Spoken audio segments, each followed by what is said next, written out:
Hello students, welcome back to my channel. जैसे कि आप सब देख सकते हो, आज हम चैप्टर 9 पढ़ेंगे, medieval period. In this video we will learn about medieval period of Indian history. हम समझेंगे कि मेडिवल पीरियड था क्या, उसके फीचर्स क्या हैं, क्या थे, और सोर्सेज क्या क्या हैं, इंफॉर्मेशन हमें कैसे मिली उनके बारे में, और मेजर चेंजेस क्या क्या हुए इस टाइम पर। तो स्टार्ट करते हैं आज की class.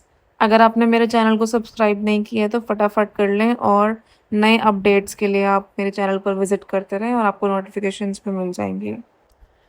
History is generally divided into three periods: the ancient, the medieval and the modern. History जो है वो 3 पीरियड्स में डिवाइड है। एंशियंट होता है प्राचीन काल, मेडिवल होता है मध्यकाल बीच का, मॉडर्न पीरियड होता है आधुनिक काल।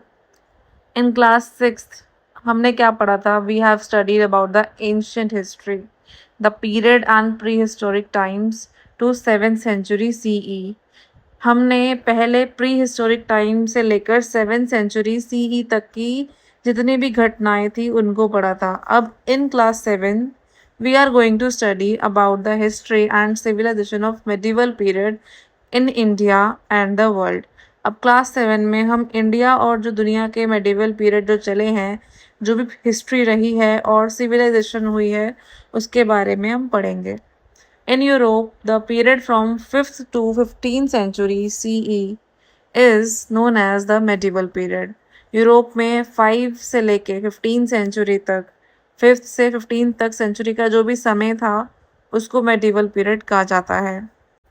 In India, the period from 8th to 18th century CE marks the beginning and the end of the medieval period. India में 8 से लेके 18 सेंचुरी तक का जो भी टाइम था उसको मेडिवल पीरियड माना जाता है। तो इंडिया और यूरोप की दो बता रखी हैं आपको, इंडिया का 8 से 18, यूरोप का 5 से 5th से 15th। During this period several important changes took place in the social, economic and political structures of Europe, America and Asia. इस दौरान यूरोप, अमेरिका, एशिया में सोशल यानी कि सामाजिक, इकोनॉमिक यानी कि आर्थिक, पॉलिटिकल यानी कि राजनीतिक क्षेत्रों में, इन एरियाज में बहुत सारे चेंजेस आए। दो in the ancient period Indian culture had remained aloof from the outside world. प्राचीन काल में, पुराने टाइम में जो हमारी इंडियन कल्चर है, भारतीय संस्कृति है, इसका मतलब बाहर की दुनिया से कोई ज़्यादा संपर्क नहीं था। अलूफ का मतलब है अलग थी और दूर थी हमारी इंडिया इन सब चीज़ों से। During the medieval period Indian culture was highly influenced by changes that took place in other centuries. लेकिन जब मेडिवल पीरियड में दूसरे देशों में होने वाले बदलाव हुए तो भारतीय संस्कृति पर भी कई प्रभाव पड़ने लगा था। These influences are evident in the culture, administration, economy, language and religious beliefs of the people even today. उन बदलावों का असर आज भी हम देख सकते हैं हमारी संस्कृति में, कल्चर में, हमारे एडमिनिस्ट्रेशन में, कामकाज में, इकोनॉमी में, लैंग्वेज में और रिलीजियस बिलीफ जो धार्मिक विश्वास है, इन सब में हम देख सकते हैं। अब टॉपिक आता है sources of information. The main sources of information of the medieval period are literature and archaeological findings. तो इनके मेन सोर्सेज क्या क्या हैं? साहित्य, जिसे लिटरेचर कहते हैं, और आर्कियोलॉजिकल फाइंडिंग्स होती हैं, जो पुरानी चीज़ें बची हुई होती है ना, उनको फाइंड आउट करना, उसे कहते हैं archaeological findings. The literature of this period consist of the religious work and commentaries based on Puranas and Smritis. इस जो काल में, इस टाइम में जितने भी साहित्य, धार्मिक ग्रंथ थे और उनकी जो व्याख्या थी, कमेंट्रीज मतलब उनके जो अर्थ थे, इन सब से मिलकर जो पुराणों में और स्मृतियों में लिखा था, वो सब पर आधारित है हमारा मेडिवल पीरियड। पुराण और स्मृति दोनों पुराने धार्मिक ग्रंथ हैं। इसमें हिंदू धर्म के नियम और परंपराओं की बातें लिखी हुई हैं। We get a lot of information about the social and economic, political and military conditions of that period from non-religious works on medicine, astronomy, drama, stories and other literature. हमें उस टाइम के जितने भी सामाजिक, आर्थिक, राजनीतिक और जितने भी सैनिक थे उनके जीवन के बारे में जानकारी मिलती है और मेडिसिन के बारे में जानकारी मिलती है। विज्ञान के बारे में, एस्ट्रोनॉमी के बारे में, नाटकों के बारे में और कहानियों के बारे में भी जानकारी मिली थी। Autobiographies, the autobiographies, orders of the rulers, and letters written during that period also help us to understand the life of the people during the medieval period. राजाओं का जो आत्मकथाएं थी, ऑटोबायोग्राफीज थी राजाओं की, उनके आदेश, उनके ऑर्डर्स और उस समय जो लिखे गए लेटर्स थे वो भी लोगों को मिले और इसमें हमें पता चला कि जीवन को कैसे वो जीते थे। For example, Prithviraj Raso, written by Chand Bardai, throws light on the administration and the life of the people in North India during the reign of Prithviraj Chauhan. Example ले तो पृथ्वीराज रासो एक चांद बरदाई ने लिखी थी।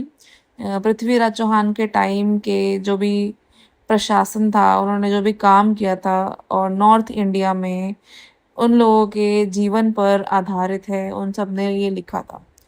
मुस्लिम rulers and historical records. Muslim rulers encourage the writing of historical accounts.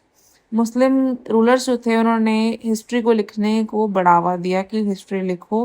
The well known work of history of this period are Tahqiq i Hind Al Biruni और Aini Akbari Abul Fazal etcetera which were written mainly in Persian. इस समय की प्रसिद्ध जितनी भी हिस्ट्री की बुक्स हैं, ताकीक ई हिंद जो अलबरूनी ने लिखी और एन ए अकबरी अबुल फजल ने लिखी, ये अधिकतर पर्शियन लैंग्वेज में लिखी गई थी। The travel accounts of foreign visitors like Ibn Battuta, Marco Polo and Bernier are also important sources of information about that time. जो भी फॉरेन ट्रैवलर्स थे उन्होंने यात्रा करी थी हमारे इंडिया में मेडिवल पीरियड के टाइम पर, और उन्होंने भी बहुत इंपॉर्टेंट जानकारी दी है। जैसे कि बहुत इंपॉर्टेंट ट्रैवलर्स कौन कौन से थे, इब्न बतूता, मार्को पोलो और बर्नियर। इन्होंने जो इंडिया के अंदर देखा, वहाँ का ट्रेड, शासन कैसे होता है, राज कैसे होता है, समाज कैसे है और संस्कृति देखी, तो उनके बारे में लिखा। The significant achievement of this period was the popularity and availability of paper, which encouraged the writing of records. इसी टाइम में एक बहुत इम्पॉर्टेंट अचीवमेंट थी जो पेपर की अचीवमेंट हुई और लोगों ने उस पर लिखना शुरू किया। सभी रिकॉर्ड्स को, डॉक्यूमेंट्स को पेपर पर बना दिया गया। Rulers, temples and monasteries collected these manuscripts which are major sources of information about this period. राजाओं, मंदिरों और मोनेस्ट्रीज में जितनी भी हाथों से लिखी हुई ग्रंथ हैं, मैन्युस्क्रिप्ट्स हैं, ये सब इसका इम्पॉर्टेंट पार्ट थी। इनसे बहुत अच्छी इन्फॉर्मेशन, बहुत ज़्यादा इन्फॉर्मेशन मिली। Historical records of that period exist in a variety of languages. उस टाइम की जितने भी रिकॉर्ड्स थे वो तो इतनी अलग अलग भाषाओं में थे। Over a period of time they have undergone various changes in grammar, vocabulary and meaning और इंटरप्रिटेशन ऑफ डिफरेंट वर्ड्स। अब टाइम बीतता रहा तो ग्रामर में, वोकैबुलरी में कैसे बोलना है उनको, इन सब में वर्ड्स में बहुत डिफरेंस आने लगा, बहुत ज़्यादा चेंजेस आने लग गए। इसलिए पुराने रिकॉर्ड्स को समझना काफ़ी मुश्किल हो गया था, बहुत ज़्यादा कभी कभी मुश्किल हो जाता था। For example, the word Hindustan is referred by some people as a place where Hindus live. For example, जैसे कि हिंदुस्तान एक शब्द है, ऐसी जगह के लिए यूज़ होता था जहाँ पर हिंदू रहते थे। But today many people take an exception to the word and want to refer to it as India only. लेकिन आजकल लोग इस शब्द को यूज़ नहीं करते हैं, इंडिया को ज़्यादा यूज़ करते हैं, इंडिया बोलना ज़्यादा पसंद करते हैं। According to the constitution, the name of our country is India, that is Bharat. हमारे जो कॉन्स्टिट्यूशन में लिखा हुआ है उसके अकॉर्डिंगली भी हमारे देश का नाम इंडिया यानी कि भारत है। Hence, terms that are used in different contexts at different times take into account the cultural, social and political conditions. इसलिए किसी भी वर्ड का जो मीनिंग है उसको समझते समय हमें उस समय की संस्कृति, कल्चर को, सोशल कंडीशन को, पॉलिटिकल कंडीशंस को ध्यान रखना चाहिए था। नेक्स्ट, डू यू नो पढ़ लेते हैं। The national and state government keep all records, documents and manuscripts in the archives राष्ट्रीय और राज्य जो होती हैं सरकारें, नेशनल और स्टेट को कहते हैं राष्ट्रीय और राज्य, ये अपने बहुत सारे इंपॉर्टेंट डॉक्यूमेंट्स रिकॉर्ड्स को अर्चीव कर रखती थी, छुपा कर रखती थी, सुरक्षित यानी कि छुपा कर रखना, उसको सेफ प्लेस पर रखना मैन्युस्क्रिप्ट्स को। The National Archives of India is located in New Delhi. तो ये कहाँ पे लोकेटेड है? न्यू दिल्ली में। Though manuscripts provide a lot of useful information to historians, yet the fast pace of development during this period makes their job quite tough. हालांकि जो manuscripts थे, जो लिखी हुई बातें थी पुरानी, ये बहुत इम्पोर्टेंट इनसे हमें जानकारी मिली, लेकिन मिडिवल पीरियड में तेज़ी से हुए चेंजेस यानी कि बदलाव जो हो रहे थे, वो इसका जो कारण है वो हिस्टोरिकल्स जो हिस्ट्री वाले लोग हैं, उनका काम काफ़ी कठिन हो जाता था। जो भी हिस्टोरियंस हैं उनके लिए बहुत प्रॉब्लम हो जाती थी।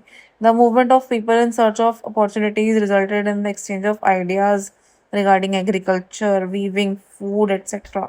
और जो भी रोज़गार के नए नए अपॉर्चुनिटीज़ होती थी उसके लिए, जॉब के लिए, लोग एक जगह से दूसरी जगह जाना चाहते थे। इसी विचारों से लोगों का क्या-क्या आदान-प्रदान हुआ, उन्होंने अपने आइडियाज़ एक्सचेंज किए, लाइक एग्रीकल्चर गए तो उनको आइडियाज़ को एक्सचेंज किया, हम ये करते हैं, हम वो करते हैं। लोगों को बताया, समझाया, वीविंग के बारे में बताया, फूड के बारे में बताया अपने, और हमारे यहाँ क्या-क्या होता है वो लोगों ने एक-दूसरे को बताना शुरू कर दिया, बातचीत शुरू हो गई। साइड में आपको मुगल किताब खाना दिखाया गया है। मुगल के टाइम पर लाइब्रेरी और मैन्युस्क्रिप्ट सेंटर था, उसे मुगल किताब खाना कहते हैं। यहाँ पर वो बुक्स रखी जाती थी, लिखी जाती थी और कॉपी को सुरक्षित रखा जाता था। यहाँ पे बहुत सारे विद्वान लोग आते थे। Many ranks and differentiations emerged in the society. अब मेडिवल पीरियड में बहुत सारे अलग अलग क्लासेस के और सोशल रैंक्स के जो लोग थे, अलग अलग ग्रुप्स के सोशल स्टेटस के अलग अलग थे, उन सब ने काम धाम और सामाजिक स्थिति के अंदर आधार पर लोगों को समूहों में बांट दिया गया कि आप इस कैटेगरी में आएंगे, आप उस कैटेगरी में आएंगे। This was also a period of great technological development like the Persian wheel, spinning wheel etcetera. ये यहाँ पे इस टाइम पर टेक्नोलॉजिकल डेवलपमेंट भी हुई थी। पर्शियन व्हील जो कि खेतों में पानी निकालने के काम आता है, स्पिनिंग व्हील जिसको चरखा कहते हैं, और etcetera. Excavation of medieval towns, sarai, and villages, along with paintings, monuments, sculpture, coins, inscription, also give us a lot of information about the different aspects of society and culture. और इस time पर जैसे कि शहरों और गांव और सराय, सराय क्या होता है, ऐसे जहाँ पर लोग ट्रैवल करते हैं, वहाँ रुकते हैं, उसको सराय कहते हैं। इनसे भी बहुत सारी जानकारी मिलती है, पेंटिंग से और मॉन्यूमेंट से, स्कल्पचर यानी कि मूर्तियों से, कॉइन से, सिक्कों से और इंस्क्रिप्शन से हमें बहुत सारी मेडिवल पीरियड की जानकारी मिलती है और पता चलता है कि उस टाइम पर क्या हुआ करता था। Let us have a close look at India during the medieval period in the following chapter. अब आने वाले नेक्स्ट चैप्टर में हम मेडिवल पीरियड के बारे में और विस्तार से पढ़ेंगे, वो और डिटेल से पढ़ेंगे। ये पिक्चर में आपको ओल्ड फोर्ट दिया हुआ है, पुराना किला जो दिल्ली के अंदर है। ऐसे फोर्ट्स और मॉन्यूमेंट्स ये सब पुराने मेडिवल टाइम के बने हुए हैं। आई होप आपको ये चैप्टर काफ़ी अच्छे से क्लियर हो गया होगा। तो आप अपनी तैयारी कर लो। अब हम मिलते हैं नेक्स्ट वीडियो में और हम एक नया चैप्टर स्टार्ट करेंगे सोशल साइंस का। Thanks for watching, see you in next video.